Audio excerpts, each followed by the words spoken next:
Ladies and gentlemen, damas y caballeros, thank you for joining us for another episode of All the Angles, the Business of Paddle podcast worldwide, powered by the Hexagon Cup.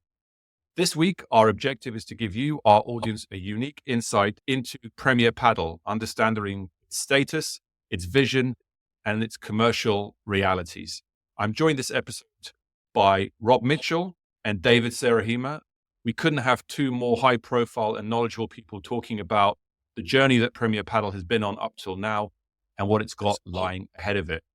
Robin Mitchell has spent 30 years around sports sponsorship, marketing, and commercial across rugby, football with the English FA, triathlon, and also as well on the agency side, and is now the Premier Padel's commercial director.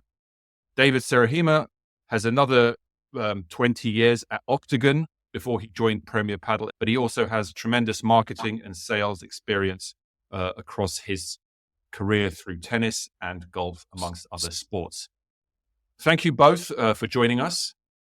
Before we get started, if you enjoy this episode or have benefited from previous ones, please share, subscribe, helps. I wanted to turn a little bit now to 2 points of tension and get your views on them. The first is the tension that exists between the Spanish-speaking world and the history of paddle and the expectations that were set up by the World Padel Tour, where you had around 70% of events were in Spain. And it was clearly a very Spanish-centric or Spanish-speaking-centric product. Now you've got this explosion in market interest, whether it's the Middle East, whether it's Europe, whether it's North America, whether it's Asia, whether it's Australasia. And as you mentioned, Rob, the desire ab initio is that this is a global tour. How do you, surely that tension still exists, right? You've got, I think Spain have got about 6 events on the calendar, which is a healthy amount. Does that reflect where you feel the history is appropriately positioned in the circuit? And how do you, I guess my question is, how real is that tension in what you guys are doing and working and building? And how do you deal with it? Because I think it's quite a real one. I don't see it as tension. I see it as balance. We're creating a global tour. It's important to remember the heartland of the sport, and there's tournaments in Spain, but also across Latin America with the unbelievable tournaments in Argentina, in Chile, in Paraguay, in Mexico. You know, that they're important, but they come with different colors and flavors and experiences and cultural experiences. And that's hugely important. Then, yes, we have the heartland of Spain, and we have some extraordinary tournaments in Madrid and Barcelona and Malaga, etc. And then we go into new markets. Italy is a huge paddle market, and with the Italy Major, we have the Milan tournament. We had a tournament in Genoa, in Genoa last year, and got to do amazing things of playing paddle on an aircraft carrier, the Giuseppe Garibaldi. We've had some fun along the way, and we've got to just shine an extra light on the tour. But it's important that we go to new places where you've got strong federations. Belgium is an interesting one where it's not the biggest country, but it's a very strong paddle marketplace. It's a very strong national federation, Tennis Vlaanderen. We've got a very strong tournament in Rotterdam and a huge participation program that sits around that tournament. And I think that this is where you've got slightly different cultural references around each of the tournaments. And then Roland Garros, you know, with the ability for the players to be playing on Stade Roland Garros is quite extraordinary. I think in the first year we had players walking out on centre court with kind of tears in their eyes. We're opening up a new world. And I think we've got to keep pushing when we go to the US and go open up new markets. It's all about balance. I really like that concept that Rob just put on the table, balance. But it's clear that our ambition is to be a global tour. And that's 100% clear in our strategy. We will need some time to be everywhere where we want to be. But the first step, for example, as Rob has said, it's about US, and we are landing with a new tournament this year. But because our Olympic ambition through the International Padel Federation, we cannot forget other big markets like China, Australia, and some others. And step by step, there is no doubt that we will be ending as a real global tour with the right balance, as Rob has said. But we are looking for some opportunities everywhere, not only on the Latin or the Spanish, that we fully respect the heritage, as we have said, but we are a global tour, and that's our ambition, and we will not wait for moving forward in new territories if there is the right opportunity. And as we do, Alex, sorry, just quickly, it's not only a global tour with regards to tournaments, it's a global tour with regards to new broadcasters coming into the marketplace. And so we're opening up those audiences and new partners coming in as well. So it's balanced right across the board. And you mentioned about players, which is the second area that I wanted to explore. The world has changed super drastically for players in the last 10 years, let alone 5 years, in terms of, as you said, Roland Garros, the size of these events, the nature of the deals that they're getting, the markets that are making appeals to them. How do you deal with player expectations? We've seen in the last few months, player association seeming to increase its desire to have an input, if not control, over the global paddle scene. There was talk about a ranking system, transcends specific tours. So what is Premier Padel's take on these developments and the roadmap as it relates to players and player expectations? We are always talking and listening them.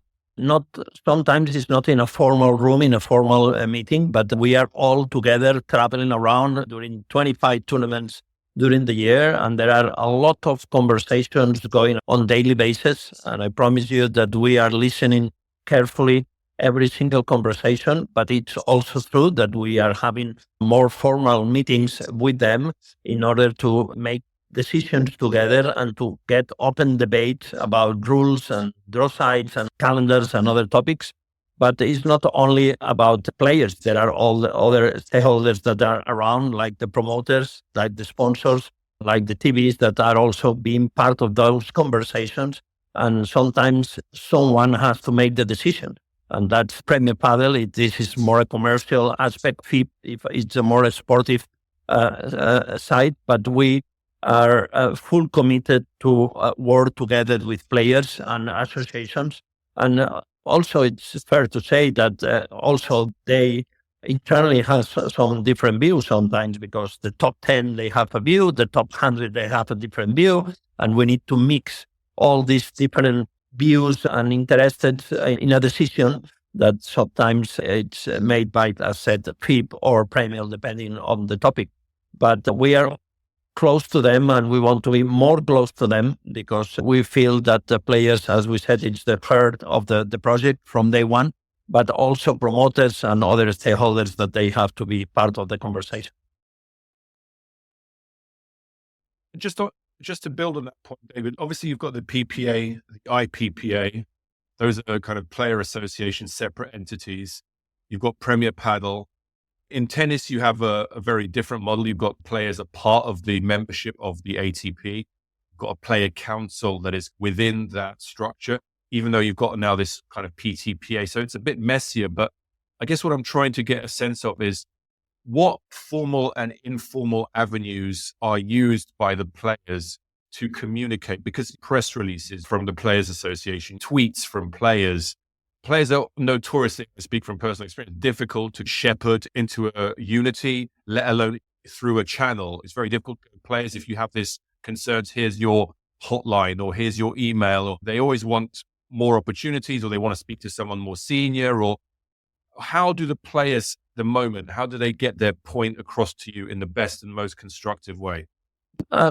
We are all making a big effort. Them, players, men or women, and us, and FIP. We are all committed to make it work.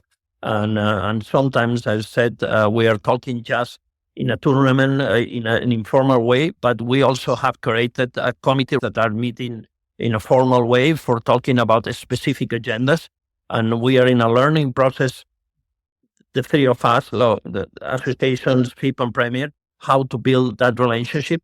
But I'm sure that because the efforts that both sides are making in a daily basis, we are going to make it work in a more easy or more proper way in the future. And I have to say thank you to everyone involved on those conversations, because they are not easy. It's too easy to make an opinion. But we all know that when you start to list topics, at some point you have to make a decision. And every single decision, sometimes it have an impact on the top of the ranking, or sometimes they have an impact on the bottom of the ranking. And that's challenging for everyone.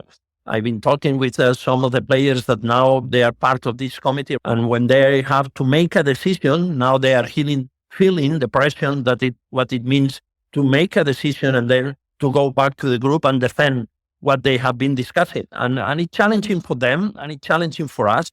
But there is no doubt that there is a common commitment to make it work together on the more professional way. And again, it's year one and we are in a learning process together, but there is no doubt that we will make it work together. And before we head to looking at the future of the tour, I wanted to reflect on 2024. So 2024, you guys entered new markets, created a new brand, a new website, created a new app you created the Red Bull content platform. You launched the merchandise line with World Padel. That's a lot. How would you summarize? I'm sure I'm only touching the tip of the iceberg here, but how would you summarize 2024 for Premier Padel? And what was your highlights? What is it that you're most proud of having achieved? Let's say make it happen, because sometimes we don't realize how much hard work is behind to deliver 24 or 25 tournaments worldwide with a new property. And we make it work all together again with Premier Padel, FIP, and the players. And our ambition, as we have been saying during all our talk today, is keep growing in every single area of the organization. That's a must. The other one is the excellence of everything we are doing. It's something that our chairman and CEO and the president of FIP is putting in our mind in every single decision that we are making in a daily basis. But again, for me, the highlight on 2024 is that we make it work all together. And for 2025, we have, again, a lot of challenges to achieve. And it's a growing process. We are not sprinters, we are marathon runners, let's call it like this. And every single step, it counts. And to make the right small decision, it counts. And we want to make the path of the journey on that way, thinking big, thinking globally, thinking differently, but always step by step in a slow motion, but in a strong way. And again, all together between promoters, players, FIP, Premier, as one entity. That's the only way that we can manage to make it work and properly.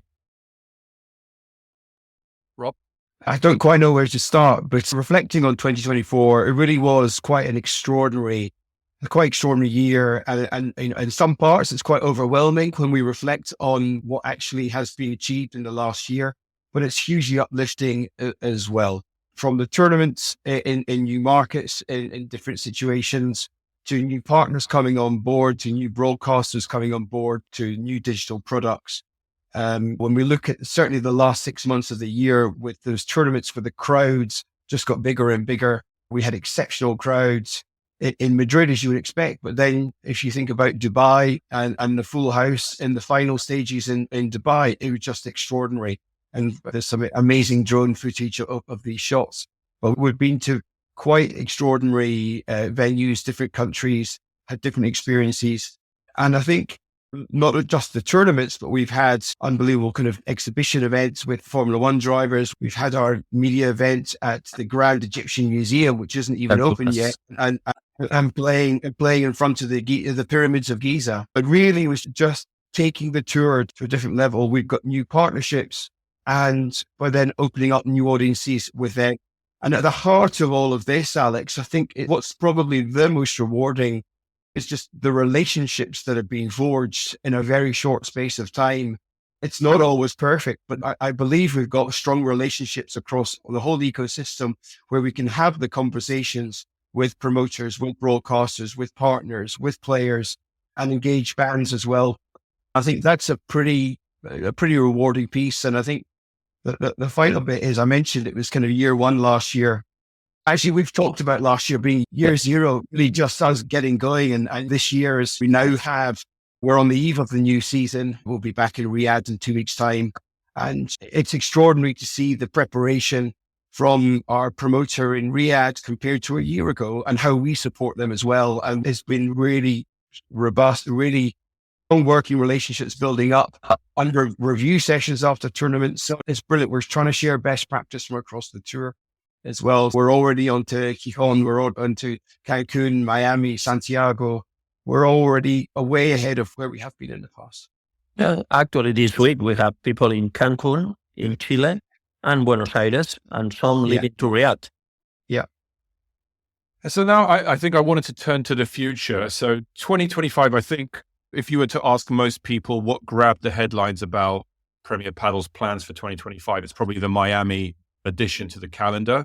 And it dovetails nicely with the Miami Open from tennis, with Racket Conference. So there's going to be a lot of activity in Miami, in and around Miami, for paddle and racket sports. So I think it's going to be a real highlight. But what are we missing? What are the things already been announced and people shouldn't forget or people shouldn't overlook?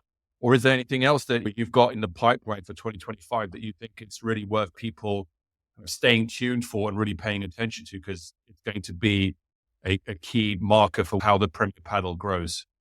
Yeah, obviously the new tournaments are an easy one, but I think if I step away from the tournaments, it's our ability to tell the story of paddle and Premier Padel and introduce the players. I think paddle has been strong historically at pointing live TV cameras at matches and showing those.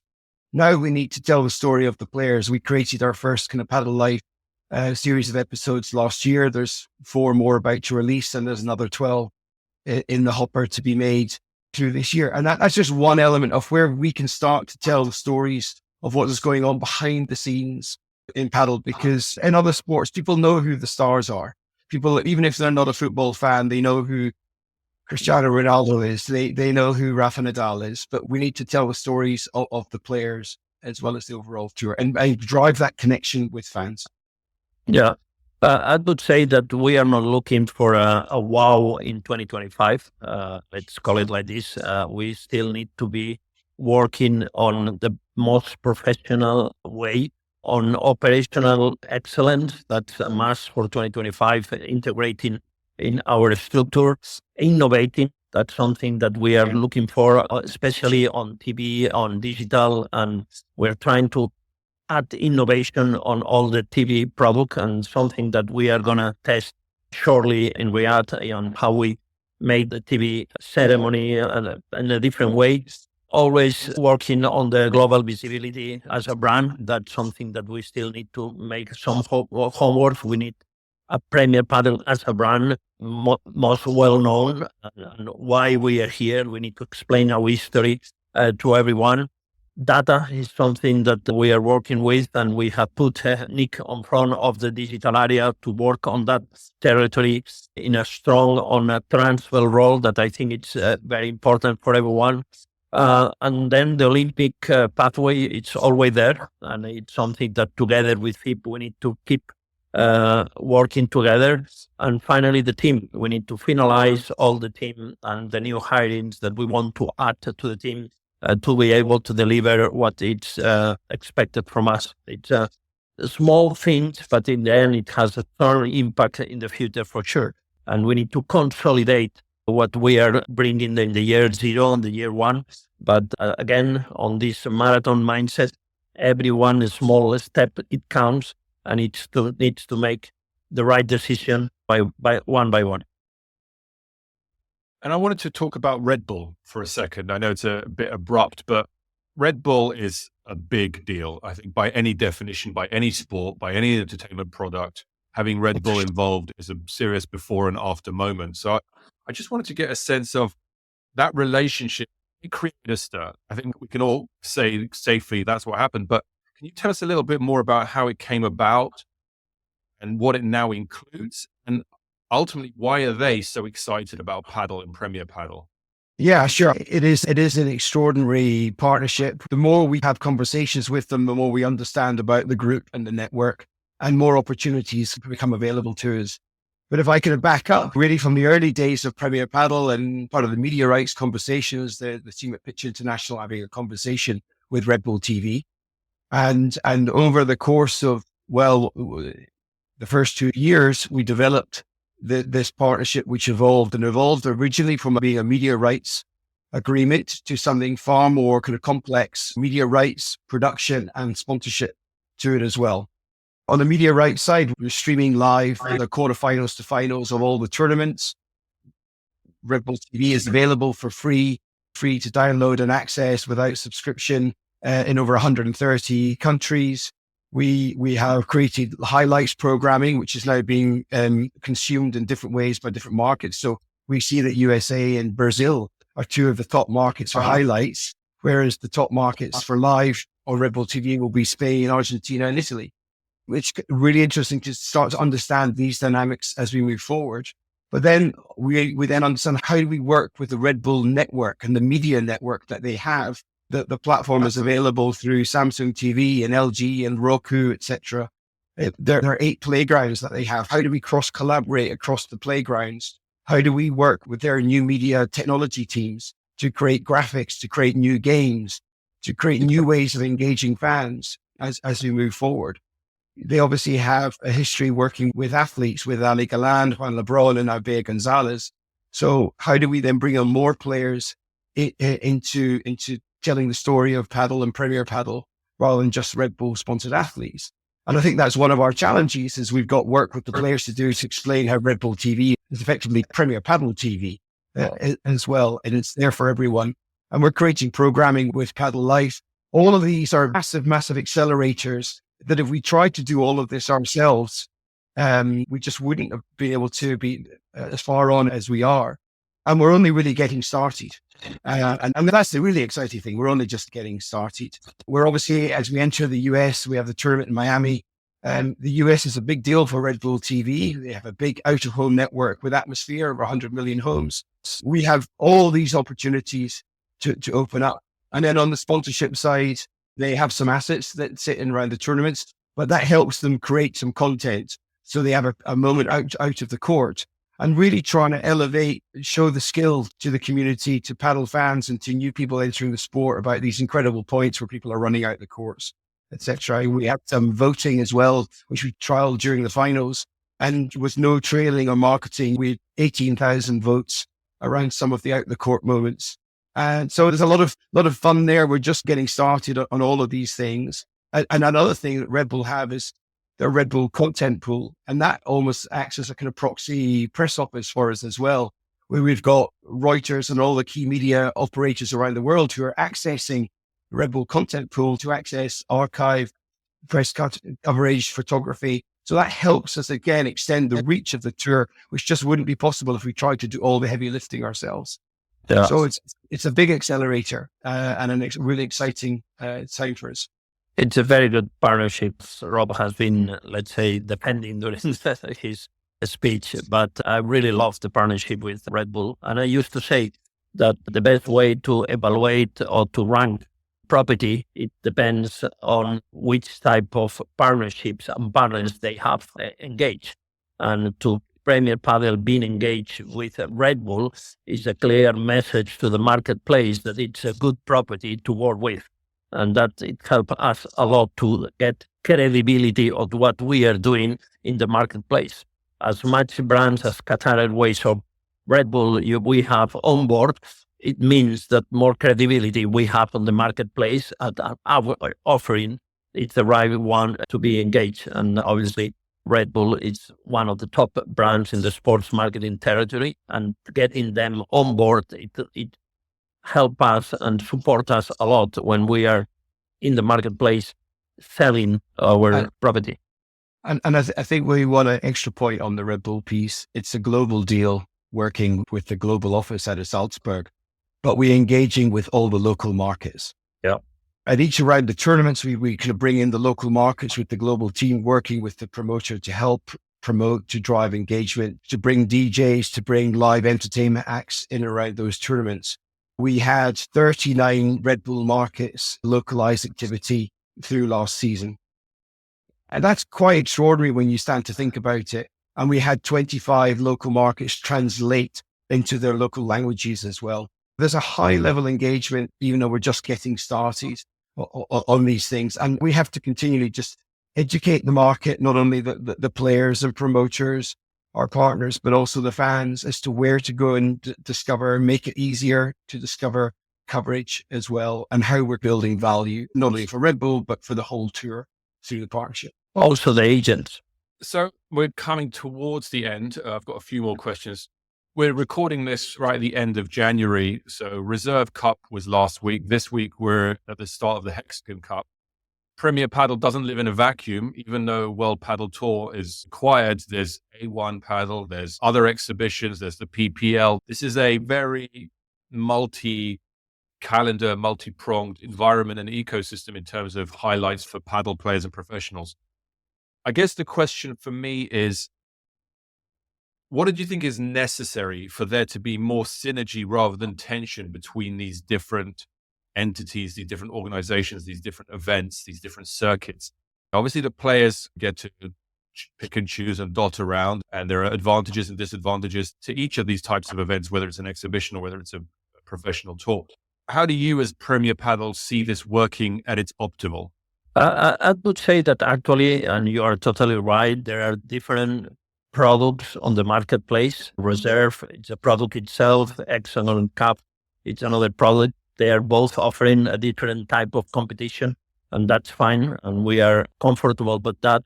But Premier Padel is the only competition where the players plays for earning something more than just a tournament. It's where they build the history of the sport.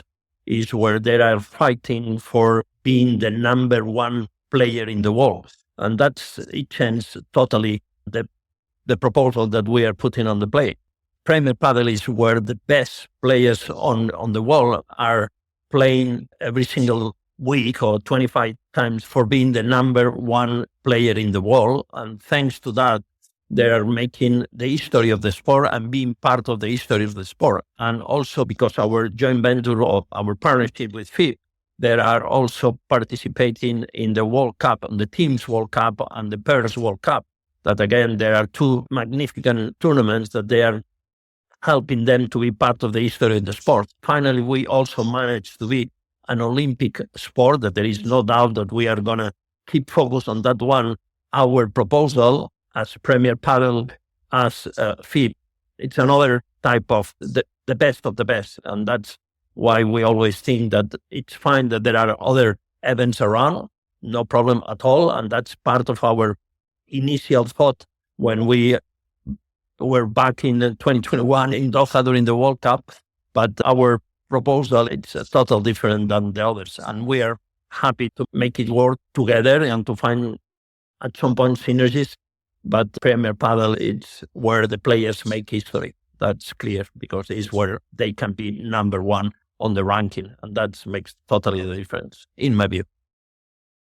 And Rob, do you feel like, just to build on that point, do you feel like Premier Padel needs to collaborate or work more closely with any of these third-party events? Or actually it's they do their thing, you guys do your thing, you don't need to necessarily collaborate or align, reach consensus on different things?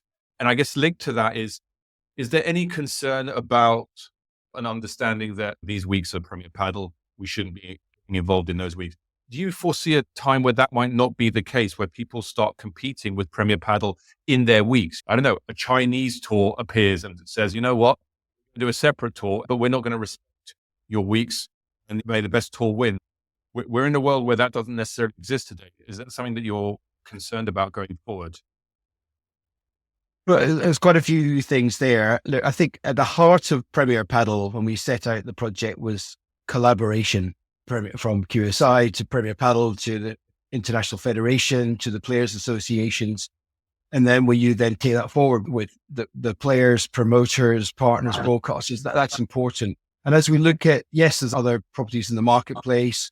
And I think we're always open to conversations and understanding. By definition, we have to be close because we've got players participating on both of those properties.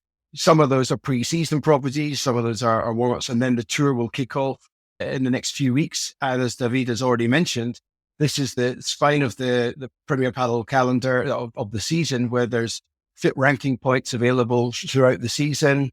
We've got the FIP International Championships as well that are really driving reach, access, and visibility for the sport as a whole, and probably helps some of these other properties as well. But yeah, our focus is on Premier Padel and really building the very best tour we possibly can for all our stakeholders, driving those standards for the players, for the promoters, for partners and broadcasters, reaching new markets. Ultimately, the fan, I probably haven't talked enough about the fan, but that's really, we need to focus a lot of our time and effort on the fan and driving that engagement with them as we move forward and grow.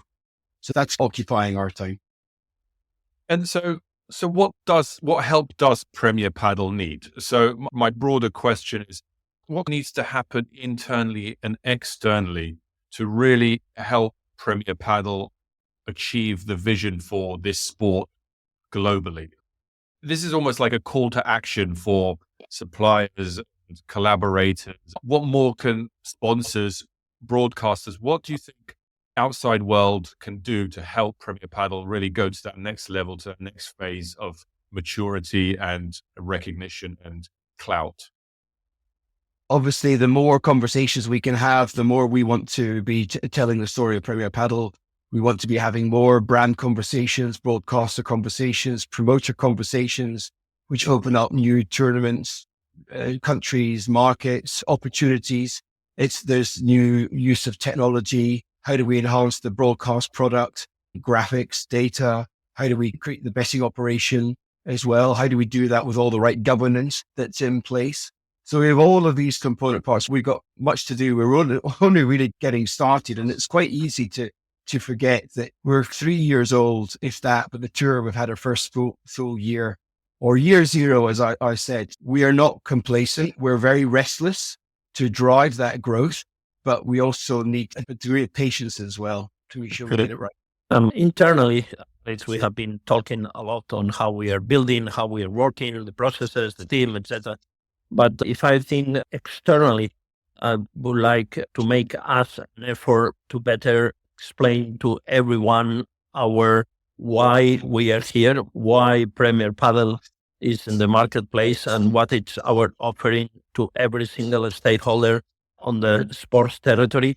As I have said, externally, I will please ask everyone to trust us. And again, for being trust, you have to earn it in every single decision that you are making. But I would like the external people to call us, to ask us, to be in contact with us. We are open always to have any conversation with any third party, and we are open to listen, to learn, and to consider any proposal for any third party. What I would like to ask the external, as you have called it, is to be free to reach to us every time that they wish to know more about us, because we are there, open mindset for every single proposal that someone could make us for making that sport grow globally. Again, my request to the external is please call us, reach us. We are ready to work. And I guess my last question is, sports are always evolving. A tour never ends. So it's difficult to ask this question, but what does success look like for Premier Padel? When will you be able to say we've made it? Of course, like I said, it's always evolving, it's always growing, but is there a sense you need to see certain things in place before you can pat yourself on the back and go, you know what? We've made it. We're mature, got to the point where we really wanted to get. Is there a sense of that kind of goal that you guys are driving towards? Let me be a little contradictory myself. I would say never. That's the easy answer. And every day at the same time. Because I promise you that every single day, it's 12 hours, 60 people plus all the external working together in a very strong way. Again, easy way, say never. We need always to improve and keep working, but I'm more than happy to say, wow, every single day. And that's something that we need to be very proud, especially the team. And I joined it. I'm the last, let's say, in that way. But the job and the hard work that everyone is putting in every single day, it's amazing. From the top of the company, our chairman, our CEO, and the president of the International Padel Federation are engaged more than 10 hours a day, so I promise you. And that's something for me that it makes me feel very proud. It's, again, never, but every day it makes a huge thank you to everyone. Yeah, I think the thing that underpins a lot of what we've talked about today is we've had this mantra of we're transforming the game into a global sport. And that means we pull on many levers. I think, again, taking the UK perspective, when we get more players into the top rankings, that's an important step forward. When we go to new tournaments and new markets, that's an important step forward. When we really achieve, hopefully, the Olympic ambition for the sport, that's a step forward. It's not an end in itself. It's just a means to the continual kind of evolution and revolution of the sport. All of these are important things. The more engagement, the more investment. So as I said, we're pretty restless. We definitely take some moments to celebrate some of the amazing things that have been achieved so far. We're very quick to move on to the next thing because we're all pushing each other very hard. And from the myriad of WhatsApp groups to calls and inquiries that come in each day, it's no way that we can rest on our laurels. So that about wraps up what I think is pretty confidently a double episode. Please like, share, and subscribe if the content was thought-provoking. Please comment on LinkedIn or Twitter if you have any recommendations around our format, topics we should devote an episode to, questions we should ask, and speakers that we need to bring on. We want you all, those driving the next phase of this industry's future, to tell us what you want to hear about and who from. Thank you, Rob and David, for this incredibly long but incredibly detailed an open episode and for joining us today. We will keep doing our best to cover all the angles of the business around paddle, episode after episode. Until the next one.